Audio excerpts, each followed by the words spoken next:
አሰላሙ አለይኩም ወራህመቱላህ። ኢንሻአላህ ዛሬም ድንቅና አስተማሪ በሆነ ታሪክ ተመልሰናል። ይህንን ድንቅ ታሪክ እስከ መጨረሻው ድረስ ይከታተሉ። ለዚህ ቻናል አዲስ ከሆናችሁ ሰብስክራይብ ማድረጋችሁን እንዳትረሱ። ቪዲዮንም ላይክ በማድረግ ጀምሩ።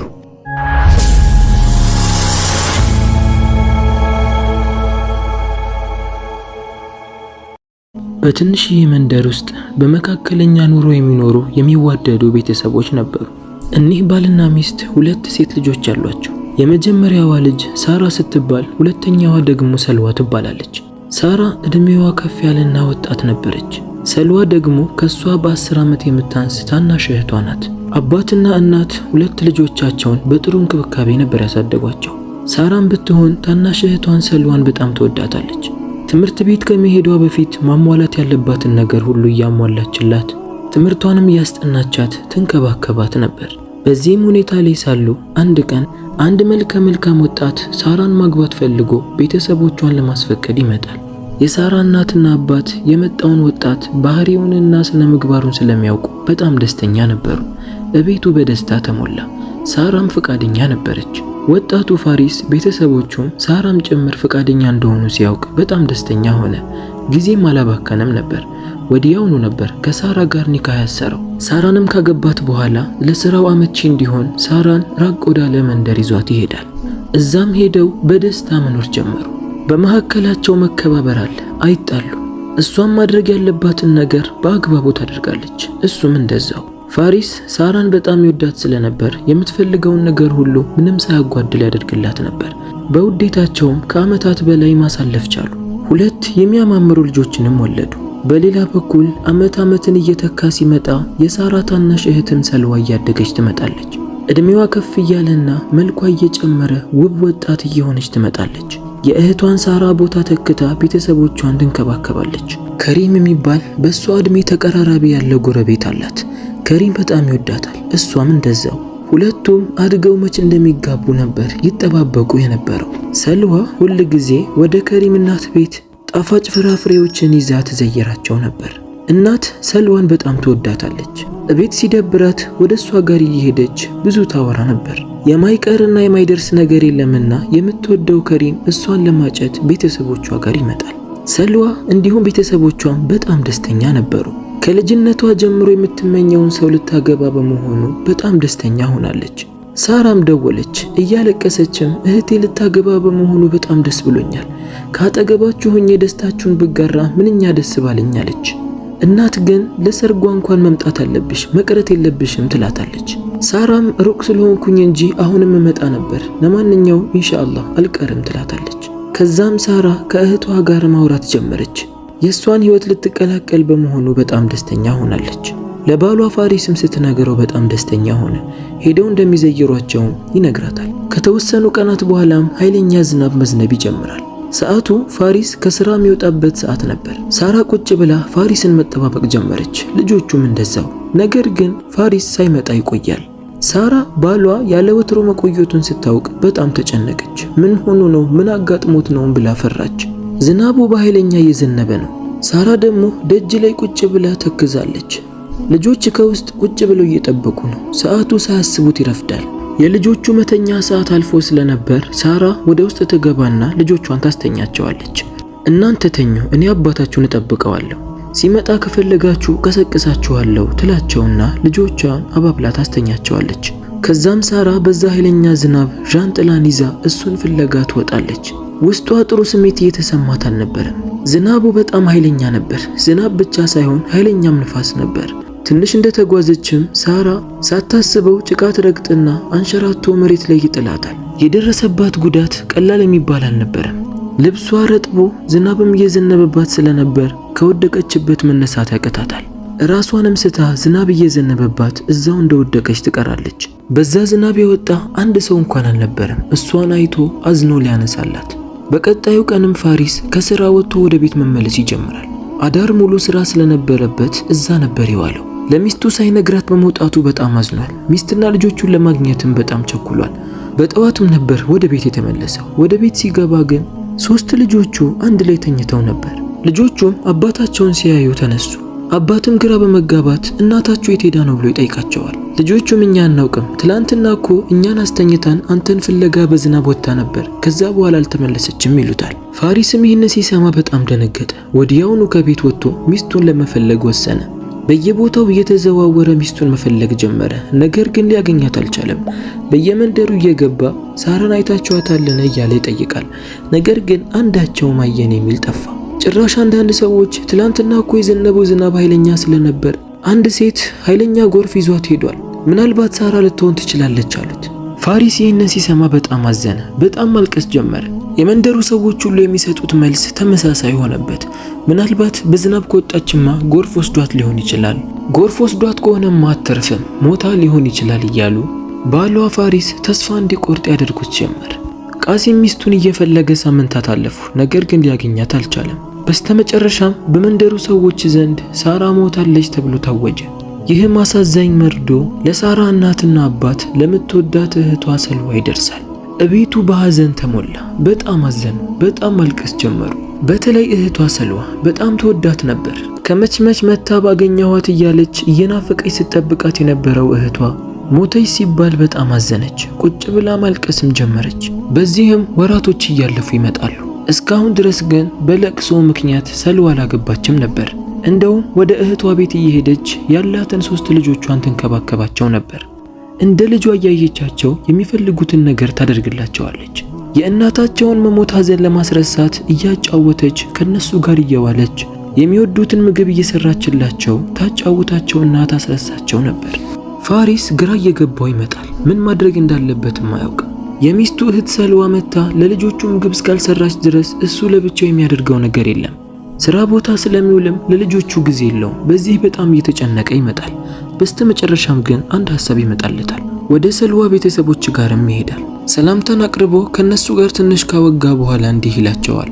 እንደምታውቁት ልጃችሁ ሳራ የሞተችው 3 ልጆችን ጥላ ነው። 3 ልጆች ደግሞ ብቻዬን ማሳደግ አልችልም። ግዴታ ከኔ ጋር አንድ ሰው ያስፈልገኛል። ስራ ቦታ በመሄድበት ሰዓት ልጆቹን የሚንከባከባቸውና ልቤ እንዲረጋጋ ከነሱ ጋር የሚሆን ሰው ያስፈልጋል።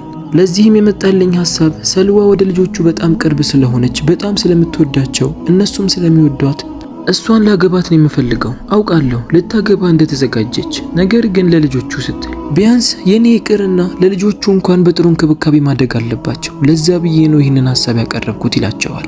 እናትና አባት ሐሳቡን ሲሰሙ ልባቸው ይሰበራል። ምክንያቱም ትንሽ ልጃቸው ሰልዋ ልታገባ የተስማማቸው ሰው አለ። ከአሁን ኒካህ አሰረን እያሉ ሲጠባበቁ ነበር። ሳያስቡት ሳራ የሞተችውና ጊዜው የተራዘመው። በዚህ በኩል ደግሞ የታላቅ ልጃቸው ሳራ ልጆች እንዴት ሊሆኑ ነው ብሎ ማሰብ ጀመሩ። በዛ ላይ 3 ናቸው። ፋሪስ እንዳለው ግዴታ ከሱ ጎን ልትቆም የሚገባ አንድ ሴት መኖር አለችበት። ለዛም ደግሞ ያለምንም መሰላቸት ትገባለች ብሎ ያሰቡት ሰልዋን ነበር። ስለዚህ ሐሳባቸውን ወደዛ ያመዝኑና ሰልዋን ለፋሪስ ለመዳር ይወስናሉ። አባት ፋሪስ ከወጣ በኋላ ልጁን ሰልዋን ይጠራታል። ጉዳዩንም ይነግራታል። ግዴታ ለነዛ ልጆች እሷ እንደምታስፈልግና ከጎናቸው ሆና መንከባከብ ያለባት እሷ እንደሆነች፣ ስለዚህ ለዛ ስትል እሷ ባትፈልግም እነሱም ቢከብዳቸው ከእህቷ ባል ፋሪስ ጋር እንድትጋባ ጥያቄ ያቀርቡላታል። ሰልዋ ሐሳቡን ስትሰማ በጣም ነበር ያዘነችው። ከድሮ ጀምሮ የምትወደው ከልጅነቷ የምታስበው ነገር ይሳካል ብላ ስትጠብቅ፣ አሁን ግን ያላሰበችው ነገር ከቤተሰቦቿ በኩል መጣ። መልስ እንኳን መስጠት አቅቷት ማልቀስ ጀመረች። እናት መታቀፈቻትና እሷም እያለቀሰች አብሽሪ ልጄ፣ እኛም ፈልገነው አይደለም፣ አላህ ያመጣው ውሳኔ ነው። ለልጆቹ ስትይ ቢያንስ ከሱ ጋር መኖር አለብሽ፣ እባክሽ እያለ ታሳምናት ጀመር። በስተመጨረሻም ሰልዋ የምትወደው ከሪም ለኒካህዋ ይሆናል ብሎ የገዛላትን ስጦታ በክብር እንዳስቀመጠችው አንስታ እያለቀሰች ወደሱ ቤት መሄድ ትጀምራለች። ከሪምና የከሪም እናት ሰልዋ በመምጣታቸው በጣም ደስተኛ ነበሩ። በፈገግታም ተቀበለው ጥሩ አቀባበል ያደርጉላት ጀመር። በውስጧ የያዘችውን ነገር አላወቁም ነበር። ሰልዋም ግዴታ ማድረግ ያለባት ነገር ስለሆነ የሰጣትን ስጦታ በእናቱ እጅ ላይ ካስቀመጠችው በኋላ ጎንበስ ብላ እያለቀሰች ድምጿ እየተቆራረጠ ይቅርታ አድርግልኝ፣ አላህ እኔና አንተ አንድ ላይ እንድንሆን አልፈለገም። እህቴ ሳራ ስለሞተች ግዴታ የሷን ባል ለማግባት ከዛም አልፎ ልጆቿን ለመንከባከብ ስል ቤተሰቦቼ ከሱ ጋር እንድጋባ አዘውኛል። ወላሂ እኔም አልፈለግኩትም፣ ነገር ግን ግዴታ ስላደረጉብኝ ነው። በጣም ይቅርታ አድርግልኝ፣ እኔም አልቻልኩም ብላ ማልቀስ ጀመረች። ከሪም የሚሰማውን ነገር ማመን አቃተው። በህልሜን ያለሁት እስከሚል ድረስ መዋዠቅ ጀመረ። እናትም እንደዛው ሳታስበው ምንም ሳትናገር አይኗ በእንባ ይሞላል። ከሪም ምንም አማራጭ ስላልነበረው አላህ ያለው ይሆናል ብቻ ነበር ያላት። ሰልዋም ለማትፈልገው ሰርግ ልብስን ያማርጧት ጀመር። የሰርጓ ቀን ነገ ሆኖ እሷ ዛሬ በጣም እያለቀሰች ነው። በጣም አዝናለች። ጓደኞቿ መጥተው ልብሱን አለበሷት፣ ፊቷንም አስዋቧት። ነገር ግን ሰልዋ ለውበቷ ምንም አይነት ጭንቅም አልነበራትም። ዝም ብላ ማልቀስ ነበር ስራዋ። ውስጧ ላይ ከሪምን እንደምታገባ ነው የሚነግራት። አሁን የምታገባው ፋሪስን ቢሆንም ከሱ ጋር ብዙ የምትቆይ አይመስላትም። ቀኑም ይደርሳል፣ ሰልዋና ፋሪስም ይጋባሉ። ሁለቱም ደስተኛ አልነበሩም። በተለይ ሰልዋ። ፋሪስም ቢሆን የእሷን ስሜት መጫን ፈልጎ አልነበረም። እሱንም ሰልዋ ስታለቅስ ሲመለከታት ደጋግሞ ይነግራት ነበር። በዚህም በሰርጋቸው ቀን ሁለቱም ተከፍተዋል። ነገር ግን ሁለቱም ሳያስቡት አይናቸው አንድ ቦታ ያርፋል። አንድ ሴት በእንባ ተሞልታ ሁለቱንም እየተመለከተቻቸው ነበር። ወዲያውኑም የፋሪስ 3 ልጆች እናቴ እናቴ እያሉ እየሮጡ ወደ እሷ ጋር ይሄዳሉ። የመጣቸው ሴት ሳራ ነበረች። ፊቷ በእንባ ተሞልቶ ድምጿን ከፍ አድርጋ እያለቀሰች ልጆቿን አንስታ አቀፈቻቸው። ልጆቹም እናቴ እናቴ እያሉ የሰርጉን አዳራሽ በጩኸትና በለቅሶ ሞሉት። እናትና አባትም ልጃቸውን ሲመለከቱ ማመናቃታቸው እየሮጡ ሄደው አቀፏት። ልጄ ሆይ እስካሁን የጠፍተሽብን ነው፣ በሰላም ነው የመጣሽው እያሉ ወደ ደረታቸው አስጠግተው አቀፏት። ሳራም የናፈቃት የቤተሰቦቿ ደረት ላይ ደገፍ ብላ ማልቀሷን ቀጠለች። የምታየው ነገር ግራ አጋብቷታል። የምትወደው ባሏ ፋሪስ ከምትወዳት እህቷ ሰልዋ ጋር አንድ ላይ ቆመው አምሮባቸው ሊጋቡ ነው። ባየችው ነገር በጣም ደነገጠች። ወደ እነሱም ጠጋ አለችና አንተ እኮ የኔው ፋሪስ ነህ አይደል? በእኔ የምታደርግብኝ ይሄን ነው? የምወዳት እህቴን ነው የምታገባት? ፋሪስ በሚያየው ነገር በጣም ደንግጧል። የሚያወራውንም አያውቅም። ሳራ ሆይ እውነት ፊት ለፊት የሚመለከትሽ አንቺ ነሽ? እኔ እኮ ስንት ጊዜ ሁሉ አፈላለኩሽ፣ ነገር ግን ሰው ሁሉ ሞታለች አሉ። ታዲያ ለልጆቻችን ስል ምን ማድረግ ነበረብኝ እያለ አይኗን ይመለከታታል። ሳራም ቀጥላ እህቴስ ብትሆኚ አንቺስ በእኔ ላይ ጨክነሽ ነው ከመወደው ባሌ ጋር ለመጋባት የወሰንሽውን ብላ ጠየቀቻት። መጀመሪያም ቀልቧ ያልፈለገውና በእንባ የተሞላችው ሰልዋ ድምጿን ከፍ አድርጋ እየጮኸች ወላሂ እኔም ከእህቴ ባል ጋር አንድ ቀን እጋባለሁ ብዬ አስቤ አላውቅም፣ ፈልጌውም አይደለም። ነገር ግን ሁሉም ሲያስገድደኝ ለአንቺ ስል ነው ያገባሁት። ልጆቻችሁ ሜዳ ላይ ተበትነው ከሚቀሩ ለእናንተ ብዬ ነው ያገባሁት እንጂ እኔም ፈልጌ አይደለም ትላታለች። ሳራም የምትሰማውን ነገር ማመን አቅቷት መሬት ላይ ተንበርክካ ማልቀስ ጀመረች። ሰው ሁሉ ጥጉን ይዞ በአግርሞት ይመለከታቸው ነበር። ሰልዋም ወደ እህቷ ሄዳ ይቅርታ አድርጊልኝ እህቴ ሆይ ብላ እሷ ላይ ተጠምጥማ እሷን ማልቀሷን ቀጠለች። ሰልዋም የሰዎች አይን ወደ እነሱ እንደበዛ ስላወቀች እባክሽ እህቴ ወደ ውስጥ እንግባና ሁሉንም ነገር እነግርሻለሁ ትላታለች። ከዛም ሁለቱም ተያይዘው ወደ አንድ ክፍል ይገባሉ። ቁጭ ብለው ማውራት ጀመሩ። ሳራም ጀመረች ንገሪኝ እስቲ እህቴ ምን ተፈጥሮ ነው ትላታለች። ሰልዋም እያለቀሰች አንቺ ከጠፋሽ በኋላ ፋሪስ ያለምንም ረፍት ለብዙ ጊዜ አፈላልጎች ነበር። ነገር ግን ሰዎች ሁሉ ተስፋ አስቆረጡት። ሁሉም ሰው ሳራ በጎርፍ ሰምጣለች፣ ሞታለች፣ ሞታን የተገኘችው እያሉ ማውራት ጀመሩ። በዚህም ሁላችንም ይህንን ስንሰማ ልባችን ተሰበረ። ሞተሻል ብለን ነበር ያሰብነው። ፋሪስም ከስራው ጋር አልመቻለው። 3ቱን ልጆች የት እንደሚያደርጋቸው ግራ ገባቸው። እኔ ብዛት ጊዜ ወደዛ እየሄድኩኝ 3ቱን ልጆችሽን እንከባከባቸው ነበር።